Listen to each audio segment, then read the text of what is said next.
Olá pessoal, tudo bem com vocês? Pra quem não me conhece, eu sou a Micaele, mas vocês podem me chamar de Mica, e esse é o canal da K-Mica. No vídeo de hoje a gente vai falar sobre a história da Coreia. Eu vou tentar resumir um pouco pra vocês aqui, então eu espero que vocês gostem. Se você não é inscrito ou inscrita, já se inscreve, já deixa seu like aí, tá bom? Já vai compartilhando porque vai ser muito bom. Bom, começando a história da Coreia, a Coreia está localizada no continente asiático, como todos podem saber, né? E ela está no extremo oriente. Ela faz fronteira com a Coreia do Norte. A Coreia do Norte tem um pouco de relação aí com a Coreia do Sul, lá no começo da história deles, né? Antes de toda a divisão. E a oeste está a China e a leste está o Japão, né? Esses dois aí também têm uns probleminhas aí, a gente vai ficar sabendo aí no decorrer da história. A Coreia, ela tem três partes, a história dela, né? Ela tem três partes. É a antiguidade, né? Ou pré-história, né? Como alguns conhecem. A parte dos três reinos, nossa, essa parte dos três reinos é uma história gigantesca que traz as informações do que a Coreia se tornou hoje, né? Tanto culturalmente como politicamente e alguns costumes dele também. E a modernidade. Então a gente vai ficar sabendo agora da antiguidade. A história da Coreia tem início com a dinastia de Tangun. Tangun foi o líder dessa dinastia, desse reinado, né? E ele começou em 2333 a.C. Foi conhecida também como dinastia Gojoseon. E ela terminou com a invasão dos chineses. Após a queda da dinastia de Tangun, a dinastia Gojoseon, toda a área que vai da Manchúria até toda a Península Coreana, que também vai a Coreia do Norte, né, que nessa época ainda tinha, eles ainda eram unificados, né, toda a Península Coreana, né, foi aí que surgiu os três reinos, né, o Goguryeo, o Baekje e Silla. Esses são os três reinos, né, então a gente vai começar agora com a parte dos três reinos. O reino de Silla, ele se localizava no sudeste, né, da Península Coreana, o Goguryeo no norte e o Baekje no sudoeste. O reino Goguryeo ele existiu até 668 d.C. Esse reino foi um dos mais avançados politicamente, né, e culturalmente. No século V, eles estavam no auge, tipo total do poder deles, lá em cima mesmo. Ele foi o reino mais avançado, né? Ele foi o primeiro reino a aceitar o budismo, né, como religião. Esse reino, ele cai após o reino Tang, né, o reino da China, que se uniu com Silla para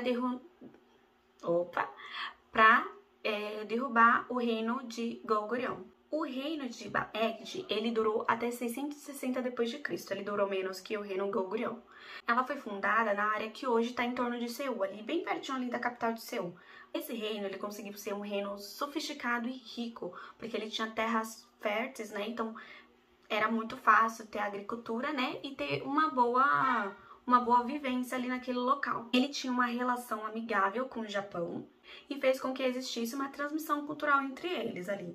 Só que em 660 d.C., Silla e o famoso Tang, né, já esqueci o nome lá, o reinado Tang, né, já tô lembrando do suquinho Tang. O reinado de Tang foi lá, se juntou com Silla novamente e derrubou o reinado de Baekje. Você vê, que rivalidade. Enfim, né? Agora partindo para o reino de Silla. O reino de Silla, ele durou até 935 d.C. Esse reino, ele teve um desenvolvimento muito lento comparado aos outros dois reinos, né? Tanto politicamente como culturalmente, o desenvolvimento dele foi bem devagarzinho. Eles só aceitaram o budismo em 535, enquanto os outros reinos já tinham aceitado antes que eles, aceitaram somente em 535. Com o passar do tempo, ele superou os outros reinos, né? Os outros reinos no qual eles já tinham derrubado, né? Devido a uma variedade de forças institucionais inerentes no seu corpo político, né? Como eles já tinham essa relação com a China, né? Os líderes de Silla, eles recrutaram militares motivados de escolas de militares únicas, né? Eles usavam diplomacia internacional para poder crescer, né? Espertos. E a aliança que eles tinham com Tangun, que era o reinado chinês, era uma prova disso, né? De que eles usavam diplomacia para poder crescer. Tanto que foi junto com Tangun que ele derrubou os outros dois reinos, né? Em 668, Silla unificou toda a península da Coreia, onde tinha todos os reinos o Baek de Goguryeo, e juntou, né? E ficou contra quem? O seu lindo aliado, Tangun. Fizeram uma guerra, e a guerra era entre Silla e Tangun. Fazendo essa guerra contra Tangun, seu ex-aliado, Silla ganhou essa guerra e ele passou a governar 2/3 da península da Coreia, né? E o restante ficou com Tangun. O período de unificação, que foi de 668 até 935, foi de paz e prosperidade. Olha que coisa boa. Pelo menos, né? Um períodozinho aí de tranquilidade no coração do povo, né? Silla se tornou um estado tributário, né? Com relação harmoniosa ali com o Tangun, depois de guerras e tal. Ficaram harmoniosos um com o outro, né? E o budismo foi aceito, né? Que foi naquele período lá. Eles já tinham sido aceitos já em 535, mas depois da unificação, da harmonia deles e tudo mais, foi aceita como religião do Estado, né? Então, o budismo prevaleceu ali, assim como também o confucionismo, que era... Não, não é confucionismo, é confucionismo, que também era uma ação chinesa, né? Também teve o apoio ali do reino de Silla. Assim, com esse apoio de Silla no confucionismo, teve o Colégio Nacional de Confúcio em 682 na Coreia. Depois desse tempo, dos 3 reinos, teve bastante coisa, gente. Eu não vou explicar tudo porque é muita coisa mesmo. A história da Coreia é muito grande. E durante esse tempo, depois que acabou esses 3 reinados, foi em 935, em 1910, a Coreia passou a ser colônia do Japão. Por que passou a ser colônia do Japão? Por conta que teve uma rivalidade entre o Japão e a Rússia, e eles, antes de 1910, entraram em uma guerra, uma briga para ter a Coreia. E acabou que o Japão ganhou e a Coreia passou a ser colonizada pelo Japão. A Coreia ela ficou colonizada pelo Japão até o final da Segunda Guerra Mundial. Aí eu vou explicar para vocês esse trajeto até o final. Durante esse período, até o final da Segunda Guerra Mundial, como eu já falei para vocês, o Japão teve uma guerra significante com a Rússia, né? Então, o Japão ficou com a parte da Coreia do Sul e a Rússia ficou com a Coreia do Norte, né? Então, lá depois de 1910, depois da colonização da Coreia do Sul para o Japão, teve a Primeira Guerra Sino-Japonesa.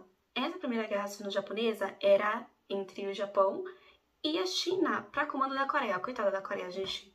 Pelo amor de Deus. 3 países no mesmo século queriam a bichinha, gente. Misericórdia.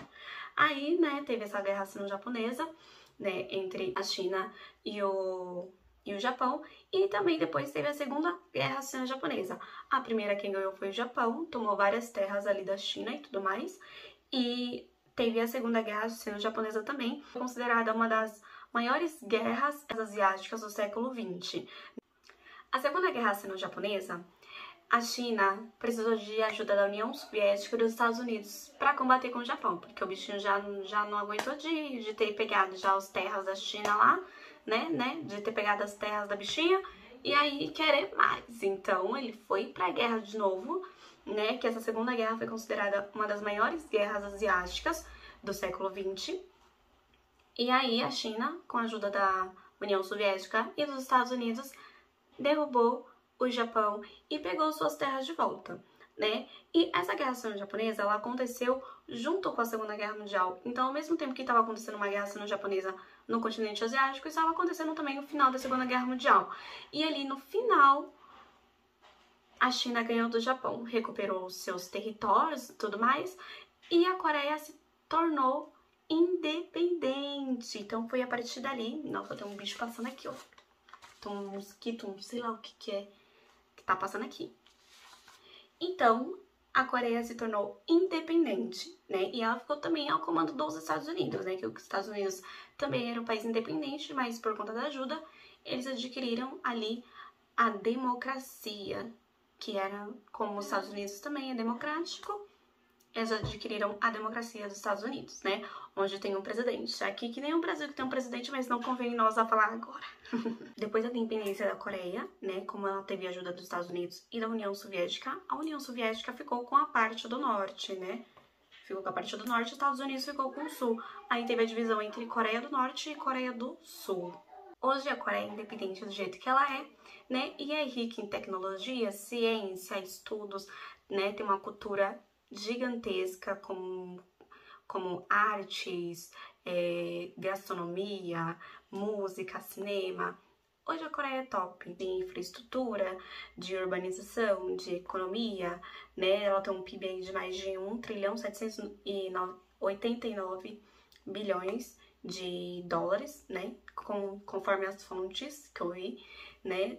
O PIB da Coreia total é esse valor. A Coreia hoje ela é o que ela é por mérito próprio, né? Então, gente, eu espero que vocês tenham gostado do vídeo. Deixa muito like, compartilha bastante. Foi um vídeo muito estudado, por isso demorou pra sair, né? Se tem algum errinho, gente, coloca nos comentários aí. A gente estamos sempre em aprendizado, a gente pode estar aprendendo um com o outro desse país, dessa cultura que a gente gosta, tá bom? E eu espero de coração que vocês tenham gostado, então se inscrevam e até o próximo vídeo. Tchau!